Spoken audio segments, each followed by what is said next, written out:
It is now my honor to introduce the Vice Chair of HACC Board of Trustees, Tom Ritchie, who will join the Chairman of the Board of Trustees, Tim Sando, for the official investiture of Dr. Ski as the 7th President of HACC. This will be followed by Ski's inaugural address. Tom?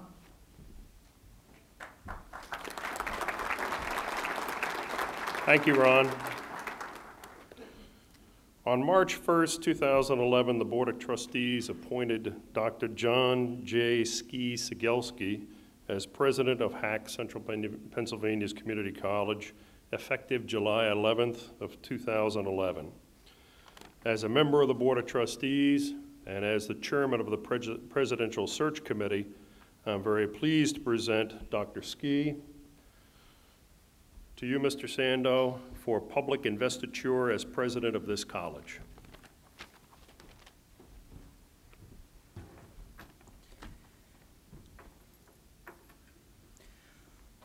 On behalf of HACC and the Board of Directors, and by the authority invested in me, I invest you, Dr. John J. Ski Sygielski, all the duties, authorities, and responsibilities of the President of Harrisburg Area Community College, Central Pennsylvania's Community College. I bestow on you, as a symbol of this office, the official presidential chain of office.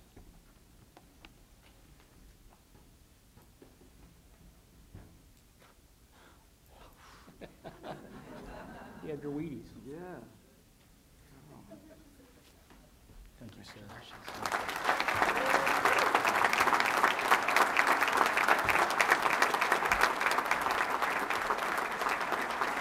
In the front, I think we're supposed to go in the front.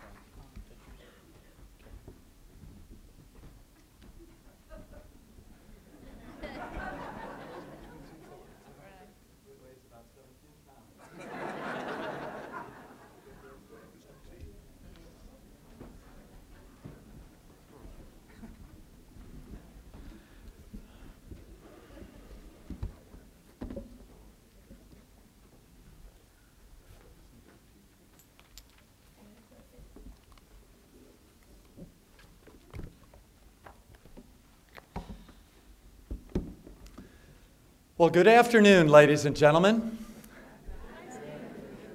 I am just delighted to be here today and to see so many people who are fans of HACC.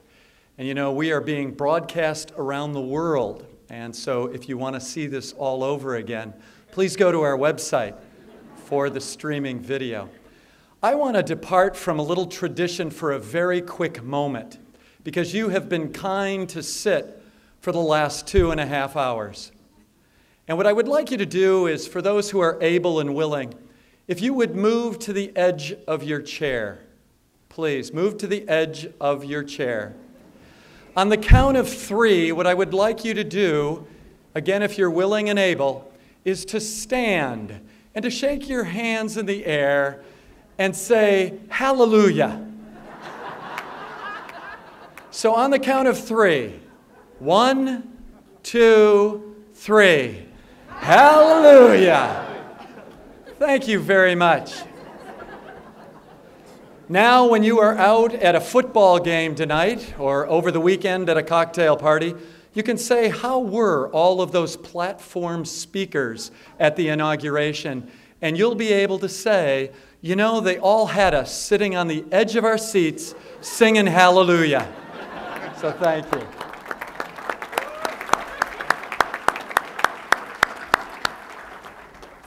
I really do want to thank all of you for being here today. It really honors me with your presence, and I know for sure it honors all employees of HACC, and for that I am delighted. Before I begin, don't resent the college that we're at. Yeah. Before I begin about 100 slideshow of PowerPoint, I'm glad some of you know my sense of humor. I really do want to ask a few of you in the audience just to get an idea of who you are. You know, I know we all know who we're sitting next to, but what about this group in general? Would all of you who have attended HACC, would you please raise your hand? It's interesting from the platform, you can see about half of the audience has attended HACC in one way or another. How about those who have graduated from HACC? Would you please stand? Graduated from HACC. My, very good.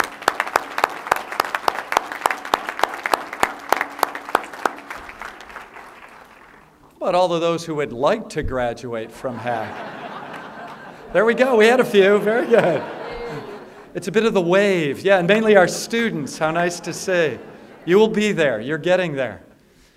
Next, I would like to ask those who know of a relative or a friend or a colleague who has attended the college. Would you raise your hand, please? Okay. For the one or two of you who haven't been able to raise your hand yet, how many of you know where Harrisburg Community College is in Harrisburg? Raise your hand. We got everybody. So ladies and gentlemen, you can see we have an awful lot in common. A real love and a respect for this college. I do have to say that it has been a phenomenal 90 days at HACC. As some have mentioned, I have been throughout these communities, and I have been proud to stand on shoulders of people that have been here before us and for the people that are here today. We have an outstanding reputation in our community, and it is because of you and because of those who preceded us at this fine institution that is making us who we are. I do have to say, though, there was one woman I met in a parking lot on one of our campuses late at night when I was leaving in an event, and I thought she pretty much captured the spirit of HACC. She said to me, she said, "Son," she was a little older, she said, "I want you to know that I have had 2 bypass surgeries, a knee and shoulder replacement, that I take more medicines than you will ever know. I can hardly hear anything except maybe a jet engine. I'm not sure if I'm 72 or 92. However, I am thankful for 2 things. I'm thankful, 1, for a Pennsylvania driver's license. I do need to let our public safety know about that. But the second thing is what really impressed me the most.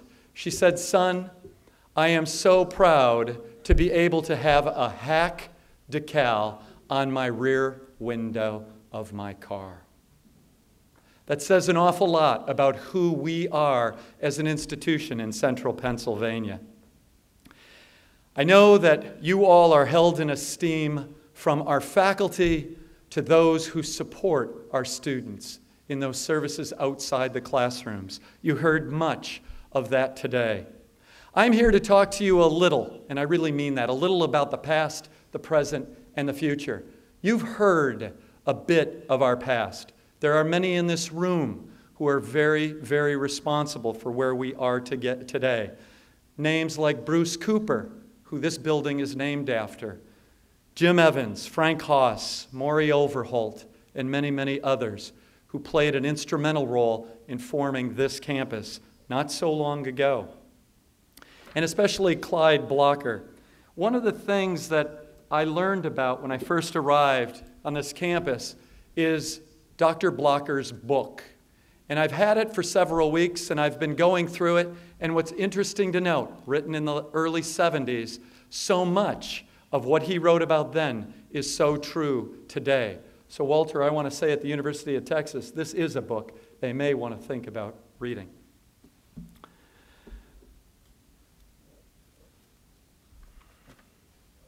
Now, there is an individual on this platform who was part of the first class, and he took classes at a space on Front Street, and that is former legislator and board member Peter Wambeck. Peter.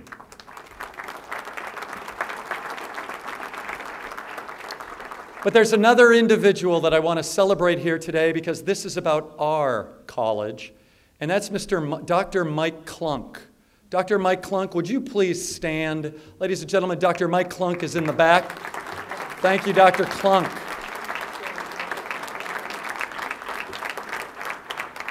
Ladies and gentlemen, Dr. Clunk is a retired administrator, and he and Dr. Woodbury, one of our presidents, former presidents, agreed to start some of our branch campuses.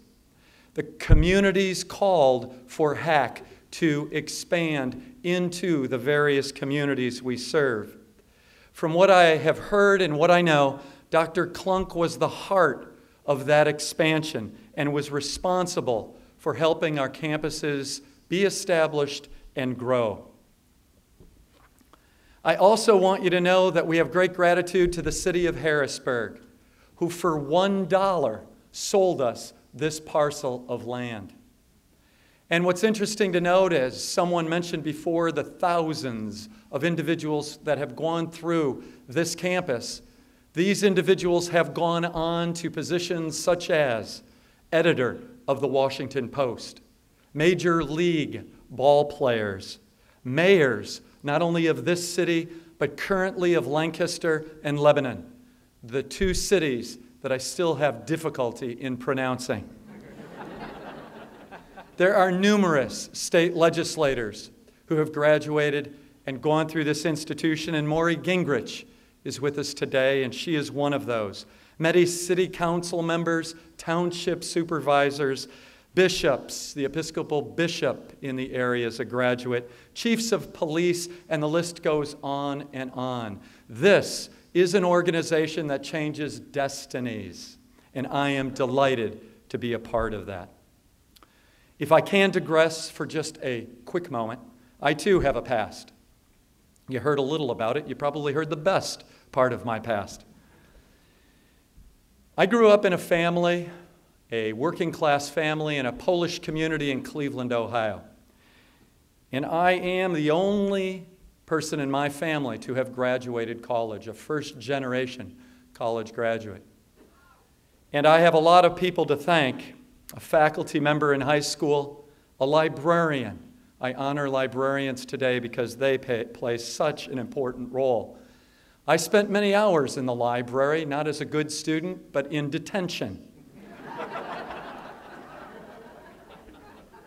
where I read many biographies. And ladies and gentlemen, I'm here to tell you that it was because of that experience that I knew education was the answer for me to change my life.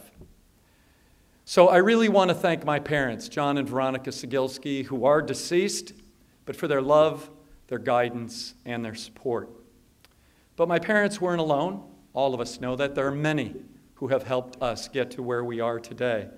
I've been supported by many relatives and friends and colleagues over the years. One colleague I see today, Dr. Margaret Bartow from my Lord Fairfax days, who is now in Maryland, and I thank you for being here. But my expression of gratitude would be incomplete if I did not introduce you to my life partner of 28 years, Steve Perot. Steve, please stand.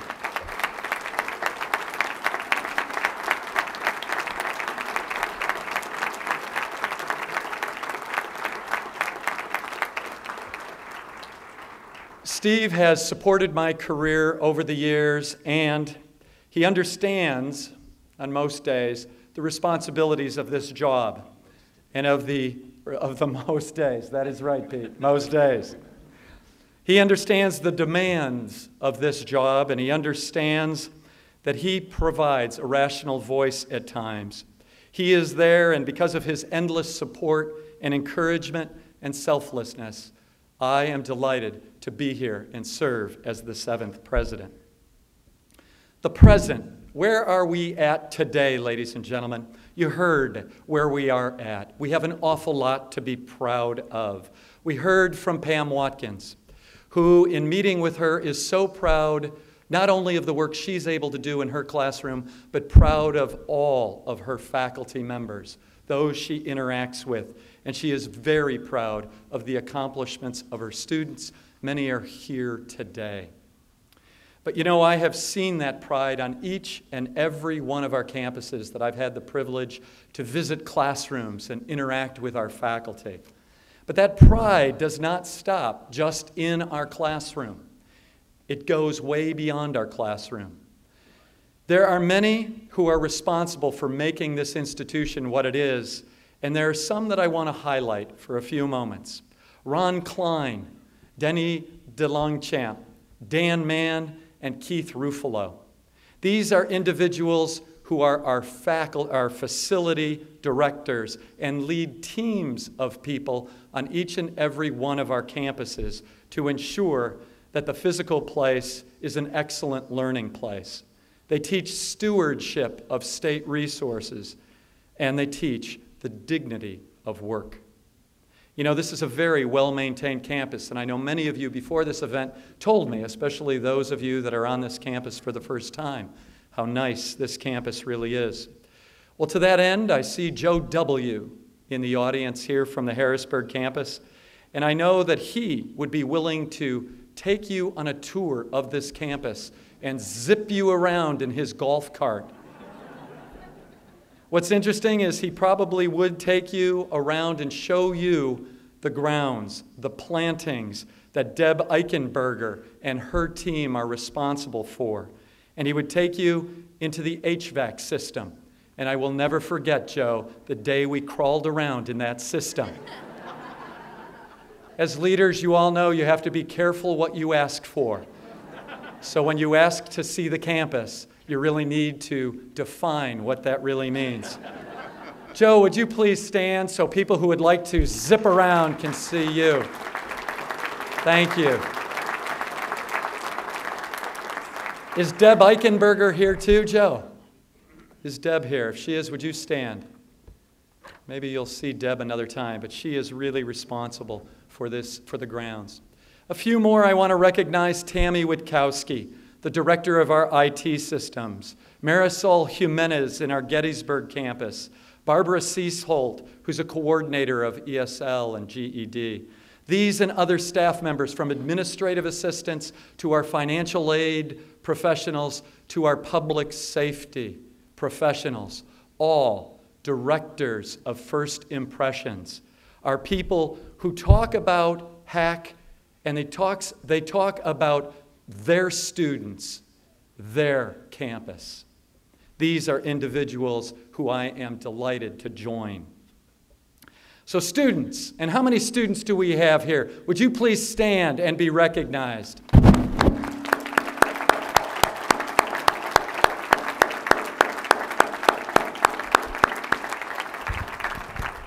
Thank you very much. We are delighted you're here today. How about our Lebanon nursing students? Are some of our Lebanon nursing students here? Very nice. A few other Lebanon nursing students? Okay, the reason I bring the Lebanon nursing students up is we had a little ski fest beforehand, and we had various students in the tents, and it was our Lebanon nursing students that really welcomed our chair, Tim Sando, and me to the event. And so I'm very grateful to our Lebanon nursing students. But you know, students, no matter if you're a member of the African American Student Government Association, the Islamic Club, or Phi Theta Kappa, which is our honor society, you are simply amazing. I've been able to interact with them in classrooms. I've been able to interact with them in cafeterias and out in parking lots as well. And I will say that you are amazing. I had the opportunity to interview Brielle St. Clair in a podcast. It's kind of a news radio interview segment, and we spent a couple days ago, we spent time together, and I was able to interview her and learn what a phenomenal individual she is, a single mother of two who is juggling many responsibilities. She definitely is going to make us proud. She now will transfer to Bucknell. And we know that even though she thinks she wants to be a lobbyist or an advocate in the political realm, we know she's coming back to HACC as either a faculty member or, God forbid, an administrator. I'd be remiss, ladies and gentlemen, to honor the individuals that I work with and work for and beside. I especially want to thank my chair, Tim Sando, who I am able to get very early in the morning, get on his radar screen and talk to him about some of the issues. And as Ron had mentioned, I'm still being educated by Tim and by Ron and many others. But Tim has given of his time 7 days a week, and I will forever be grateful for that. And also Tom Ritchie. What Tim and Tom did not tell you is I played an April Fool's joke on them on April 1st. Some of you may know about it. On April 1st, the night before April 1st, I wrote an email to both Tom and Tim, and I informed them that I was going to need a year to decide if I would become president of HACC.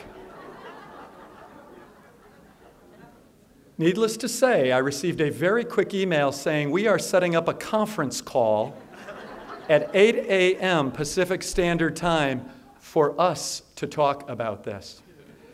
And I was able to carry them on the phone for only a minute or two. But needless to say, the conversation afterwards could never be repeated in polite company.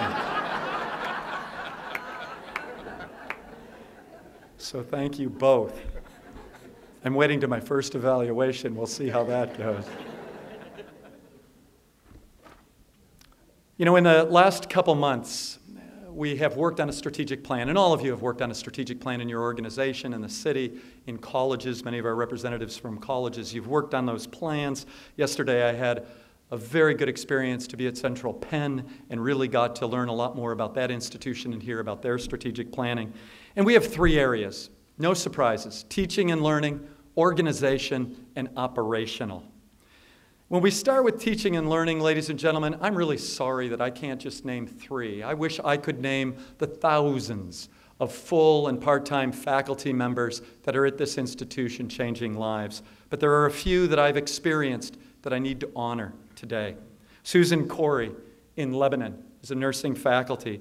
Kathy Doherty, who I see in the audience, who I hear from students often about, you know, she's not an easy A, but you really learn a lot about psychology from her.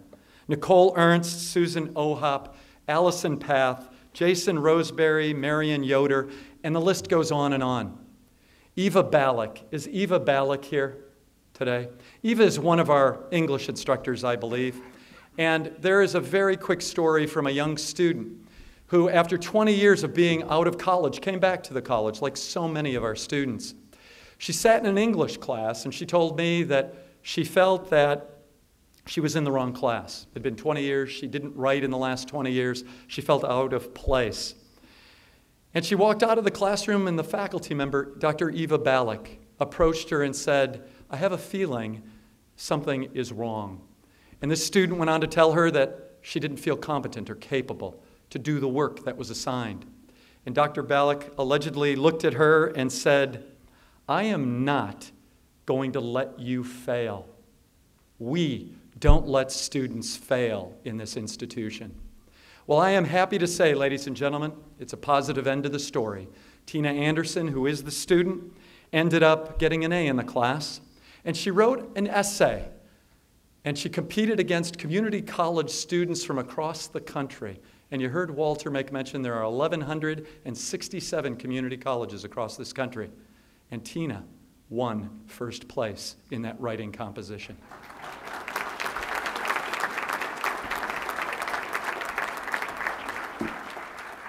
Tina, ladies and gentlemen, is planning on going to a college here that we transfer more students to than any institution of higher education. And can I hear a cheer from all of those who have attended or graduated from Penn State?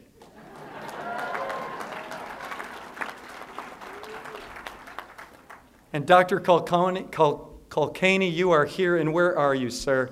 President of Harrisburg, Penn State. We're delighted you're with us, and I see Dr. Madeline Haynes is in the back as well. Thank you for representing Penn State here today.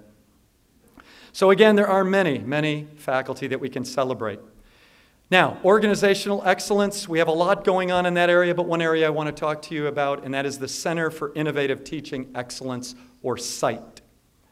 That area was the brainchild of the faculty on our Lancaster campus, and thanks to the work of Amy Withrow. And is Amy here today? If you are, please stand. Amy, thank you very much for the good work that you have done in expanding CITE to all of our campuses. We are delighted that we are able now to engage faculty in professional development opportunities and to explore podcasting. And ladies and gentlemen, Apple has noted that HACC is the ninja of podcasting within the community college world, and we are proud of that. When you see students walking around with their earbuds in, do wonder if they're listening to a favorite tune or if they're listening to a class, maybe on math, maybe dealing with math, or Kathy's psychology class. You'll never know. Operational excellence, people had said there are almost 23,000 students here.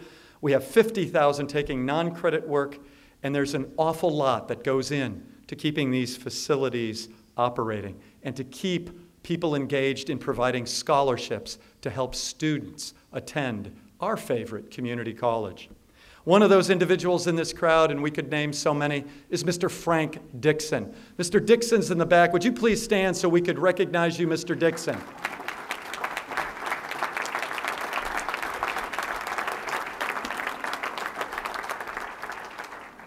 Mr. Dixon was the second person I met here. The first person I met was Lois Grass. Mr. Dixon was the first individual who told me about Lebanon and about all that is good about Lebanon.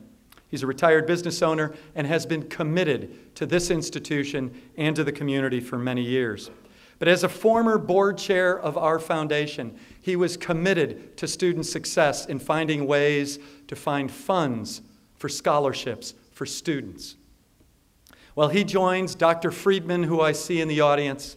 He's joined Mr. King, Mr. Olwine, and many, many others who have fought hard to find the resources for students at all our campuses so they could experience the HACC difference. You know, right now, Jim Grandin, who is our board chair, foundation board chair, he has set a goal of increasing scholarships by 25% over the next 3 years. So don't be surprised at the reception for those of you who can stay if Jim Grandin and many members of the foundation don't ask you to establish a scholarship in either your name or a family member's name. Now for the future. And I would tell you that probably more internal individuals will be interested in hearing this than our external individuals. Over the last 3 months, ladies and gentlemen, that's 90 days, I have been asked, most recently, even within an hour of this ceremony, from reporters of campus newspapers, so what's your vision? Right, 90 days, ladies and gentlemen, 3 months. What's your vision? Well, let me tell you, I am working on that with many in this institution.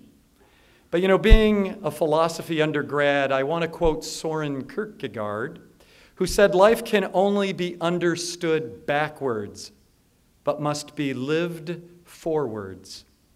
My current vision for HACC is looking in, so I can look out with a more accurate perspective. I continue to listen and learn and look forward to building that vision and walking beside each and every one of you to ensure that the growth we experience for HACC and for this community is done together. So as we begin to formulate the next generation of HACC, let me run you through just a couple points as I see them going forward. You know, this is the first time we are going to see the first generation of children in our region and our nation who are going to be less educated than all of us. The first time in our history. As Walter made reference to, we are now ranked 16th in the world of industrial nations as far as individuals, percentage of individuals in the country who have a degree or a certificate. Therefore, we need desperately to support the community college completion agenda. And Walter, I'm delighted to tell you that many within our college community are beginning to discuss what that means here at HACC. Ladies and gentlemen, one of the academic burial grounds that has been marked by one of our colleagues is developmental mathematics. And no, Pam, I'm not going to be talking about this in any great detail, but I want to use that as just one example. We have many individuals who come to our college 59% of those individuals who come to our college who take at least one developmental class. I heard today from one of my colleagues in Pennsylvania that 92% of her students, first-time students, are in a developmental class. Ladies and gentlemen, that's why this completion agenda is critical. We need to take a look at what we do on the front end, what we do in our developmental classes, what we do in the classroom, and what we do outside the classroom. We have dedicated people outside the classroom who we really need to support as they support our students.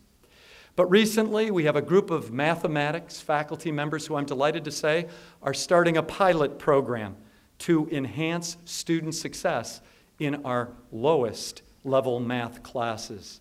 So I am confident that these dedicated individuals are going to find ways sooner rather than later that we are going to be able to help these students gain their academic credential or degree soon. I'm also hopeful that we will be able to mandate a college success class so that each and every one of our students will understand what it means to not only be successful here, but to be successful in a four-year institution. We want to also recognize and embrace the growing number of people of color in our communities, all of our communities. We as an institution will remain an inviting, affirming, and safe place for everyone. Ladies and gentlemen, I also want to say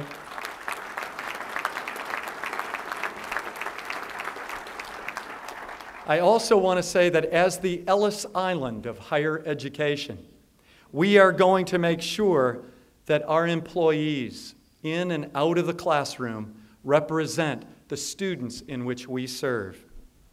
You know, there's another piece we see developing countries, and we know that part of their development is their middle class.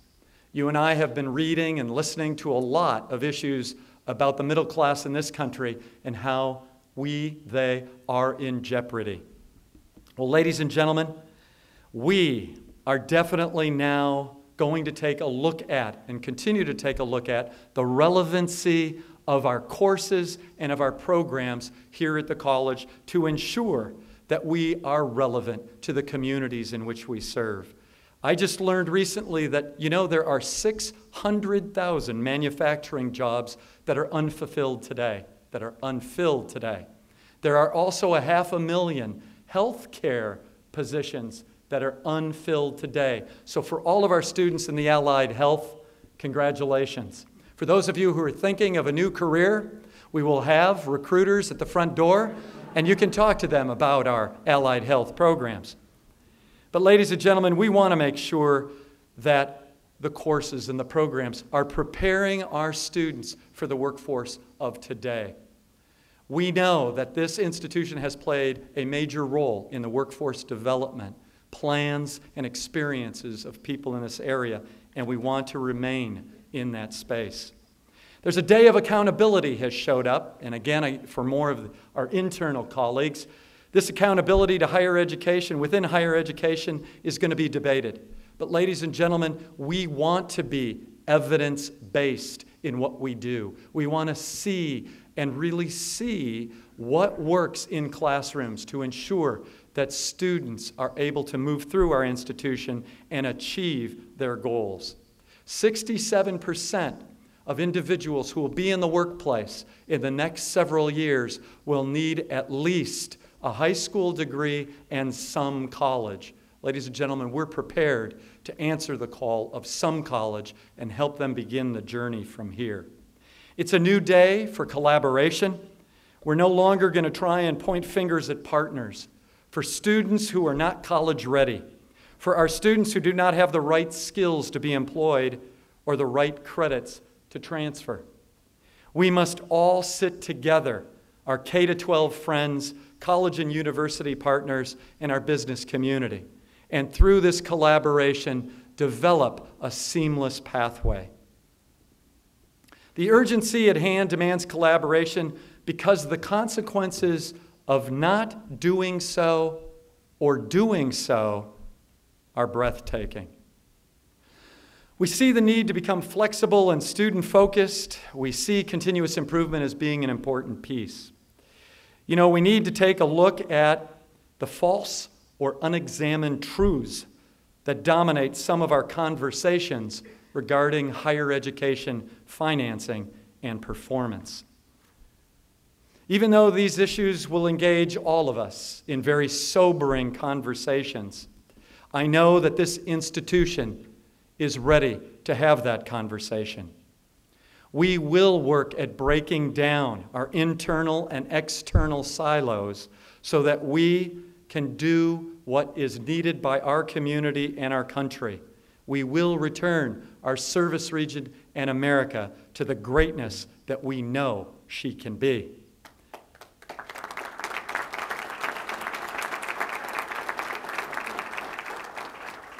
I'm nearly finished.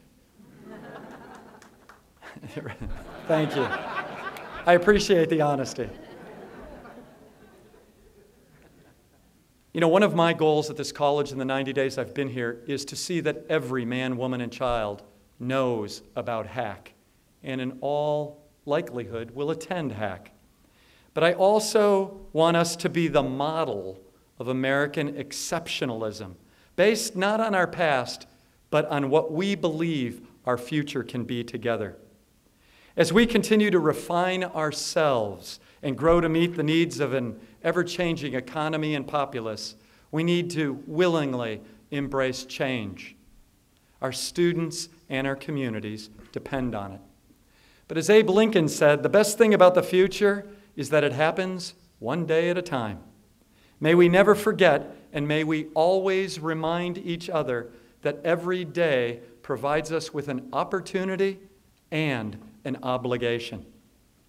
So, I invite you to come back and spend some time not only on this campus, but all of our campuses, including our virtual campus. I want you to listen to the minds at work in our liberal art classes. Watch our nursing students in Lebanon, Gettysburg, Lancaster prepare for their next practical skills test. See what our engineering and architectural students are imagining with design. Listen to the variety of languages that are spoken on our campuses.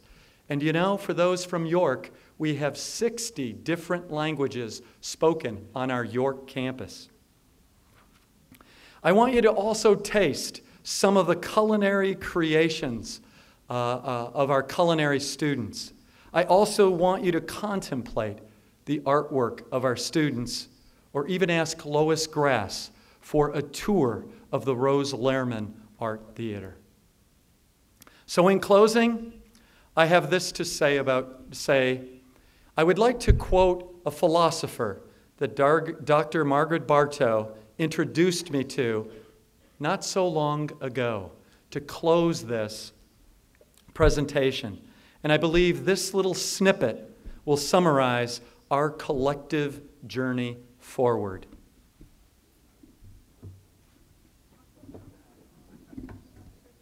Most know me as being a little unorthodox.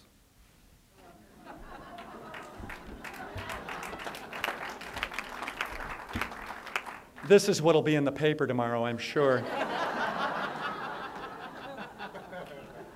The philosopher that I was introduced to, and I do recommend that you become familiar with him as well, is Dr. Seuss. Oh, the places we will go, and rest assured I'm not reading all of it. You'll never get mixed up, of course, and as you already know, you'll get mixed up with many strange birds as you go. So be sure when you step with care and great tact, and remember that life is a great balancing act. Just never forget to be dexterous and deft, and never mix up your right foot with your left. And will you succeed? Yes, you will indeed. 98.75% guaranteed. So be your name Buxbaum or Bixby or Bray, or Mordaki, Ali, Van Allen, O'Shea, you're off to great places. Today is our day. Our mountain is waiting, so let's get on our way. Thank you, ladies and gentlemen.